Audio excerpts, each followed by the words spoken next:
Good morning class 6 students. बच्चों, उड़ान कार्य पुस्तिका में हम आज अपना 7th लेसन रिवाइज करेंगे, जो कि है हमारा पौधों को जानिए। तो चैप्टर आप पढ़ चुके हैं बुक में, तो ये वर्कशीट जब आप करेंगे तो एक तरह से आपका रिवीजन हो जाएगा। तो सबसे पहले देखिए क्या लिखा हुआ है इसमें। सब बच्चे विद्यालय के प्रांगण का भ्रमण करें, वह सभी चीज़ों को ध्यानपूर्वक देखें। आपने देखा होगा कुछ पौधों का तना मजबूत लकड़ी का होता है और कुछ का कमज़ोर व पतला होता है। कुछ पौधे झाड़ीदार होते हैं और कुछ लताएं होती हैं। अपने द्वारा देखे हुए पौधों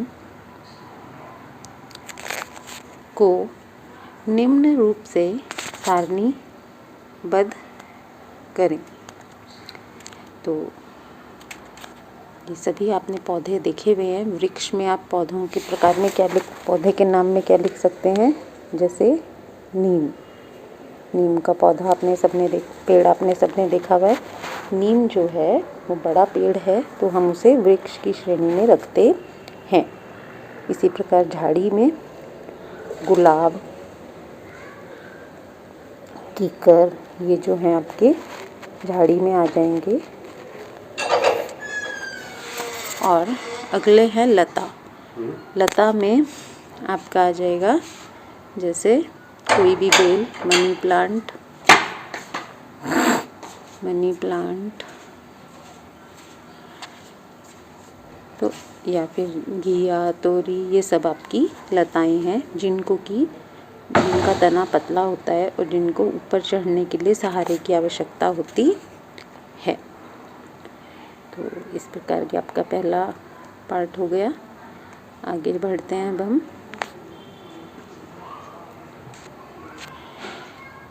आगे पूछा है, क्या आपने कभी सोचा है कि पौधे गति करते हैं? पौधे अपने आकार में बढ़ते हैं। दिए गए चित्र में दर्शाए गए पौधे का कौन सा भाग सूर्य के प्रकाश की ओर बढ़ता है और कौन सा गुरुत्वाकर्षण करता है? तो पौधे को बच्चों हम दो भागों में इस तरह से बांट सकते हैं। नीचे वाला जो भाग है हमारा जड़ों वाला भाग है, बल्कि इसको हम इधर से बांट लेते हैं। तो जड़ें जो है हमारी क्या है, पौधे का मूल तंत्र। और ऊपर जो वाला जो भाग है उसको हम कहते हैं बच्चों प्ररोह तंत्र। तो इस तरह दो भागों में हम बांट देते हैं इसको। तो जो तने वाला हिस्सा है ये तो सूर्य के प्रकाश की तरफ गति करता है, और नीचे वाला जो जड़ें हैं ये गुरुत्वाकर्षण की तरफ यानी नीचे की तरफ गति करती हैं। अगला क्वेश्चन, क्या बीज के अंदर भी गति होती है और कैसे? तो बीज जो है वही पौधे का एक तरह से हम कह सकते हैं आधार ही है वो। तो बीज में भी आप देखेंगे, अगर आप उसको अंकुरित करते हैं, पानी में भिगो के रखें, फिर उसको पानी बाहर निकाल देंगे, तो कुछ समय में जब वो अंकुरित होने लगता है तो आप देखते हैं कि अगर यूँ बीज है तो उसका एक भाग तो नीचे की तरफ हमें दिखता है, मूल अंकुर जिसको हम कहते हैं, और एक ऊपर की तरफ से भी इस तरह से धागे जैसी संरचना निकलने लगती है जिसे हम प्रांकुर कहते हैं। और नीचे वाला जो है वो मूल अंकुर होता है। तो इस प्रकार बीज में भी गति होती है। इसी पाठ का दूसरा कार्यपत्रक करेंगे अब हम। दूसरा कार्यपत्रक जो है बच्चों इसी पाठ का, उसमें क्या पूछा गया देखिए।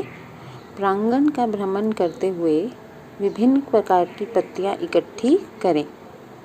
आप देख रहे हैं कि कुछ पत्तियां जो पौधे से टूट गई हैं वे सूख चुकी हैं और भूरे रंग की हैं। जो पत्तियां पेड़ों पर लगी हुई हैं वे हरे रंग की व गीली हैं।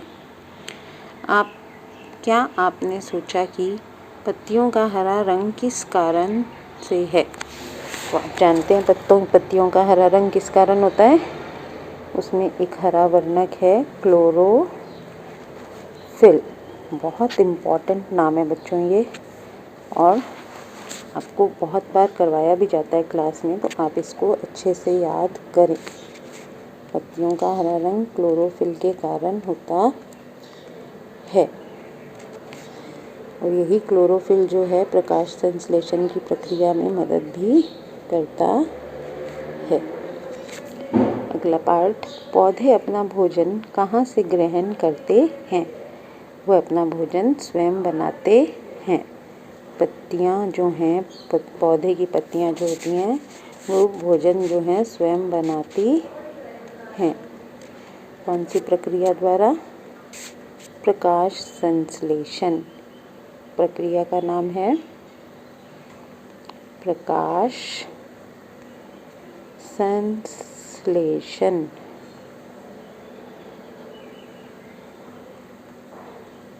प्रकाश संश्लेषण की जो प्रक्रिया है उसमें पौधे अपना भोजन स्वयं तैयार करते हैं, इसलिए इनको स्वपोषी भी हम कहते हैं। पौधे जो हैं उनको हम स्वपोषी कहते हैं, यानी विषमपोषी अन्य जंतुओं के लिए भी पौधे जो हैं भोजन तैयार करते हैं। नेक्स्ट क्वेश्चन है, पौधों का भोजन क्या है? पौधे जो हैं प्रकाश संश्लेषण की प्रक्रिया में किसका निर्माण करते हैं? मंड का निर्माण करते हैं, जो कि उनमें संरक्षित रहती है, जिसका इस्तेमाल वो भोजन के रूप में करते हैं।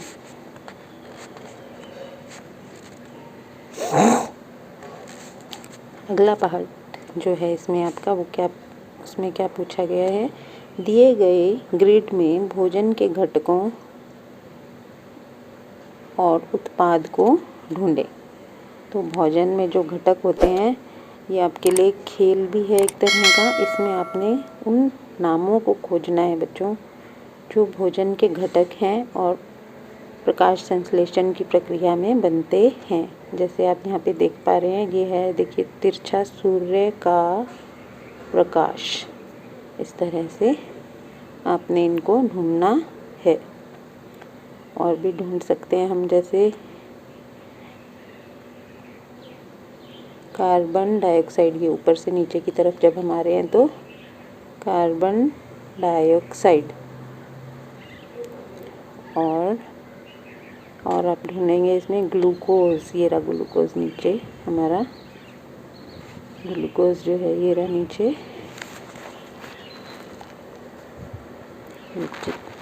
यहाँ ग्लूकोज मिल गया हमें। और इस तरह से आप इसमें और भी थोड़ा सा टाइम लगाकर बहुत सारे शब्द आपको मिलेंगे इसमें, जो कि इस टॉपिक से भी रिलेटेड हो सकते हैं, अन्य किसी टॉपिक से भी आपको रिलेटेड कुछ चीज़ें मिल जाएंगी। जैसे यहाँ पर एक शब्द ये बन रहा है मृदा। तो एक तरह का ये खेल है आपके लिए, आप इसमें ज़्यादा से ज़्यादा शब्द ढूंढने की कोशिश करें। नेक्स्ट जो है हमारा वो है पौधे के विभिन्न घटकों और उनके स्रोतों का मिलान करें। तो यहाँ पर आपने खनिज लवण जो है पौधे को कहाँ से मिलेंगे? मिट्टी से। ऑक्सीजन जो है प्रकाश संश्लेषण की प्रक्रिया में हमें मिलती है। तो ऑक्सीजन जल में होती है। जल का सूत्र आपको पता है बच्चों, H2O होता है, तो यहाँ पर ऑक्सीजन है। कार्बन डाइऑक्साइड जो है पौधों को कहाँ से प्राप्त होती है? वायु से या हवा से। और लास्ट है आपका ऊर्जा जो है सूर्य के प्रकाश से मिलती है। अगला भाग है इसमें, आप जो पत्तियां प्रांगण से लेकर आए हो उन्हें छूकर एहसास करने पर सूखी पत्तियों का तापमान थोड़ा अधिक महसूस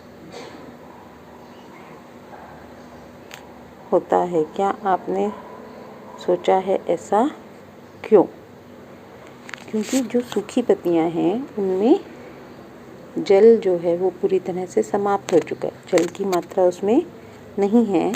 इसी वजह से उनका तापमान जो है गीली पत्तियों के कंपैरिजन में या उनके मुकाबले थोड़ा अधिक होता है। लास्ट पॉइंट है, पौधे द्वारा अनावश्यक जल को वाष्प के रूप में शरीर से बाहर निकालने की क्रिया को वाष्पोत्सर्जन कहा जाता है। पत्तियां जो हैं जल को वाष्प के रूप में बाहर निकाल देती हैं। इस प्रक्रिया को हम वाष्पोत्सर्जन कहते हैं। इस प्रकार इस पूरी पाठ की पूरी दोनों कार्यपत्रक आप अपनी कॉपी में ज़रूर करें। Thank you.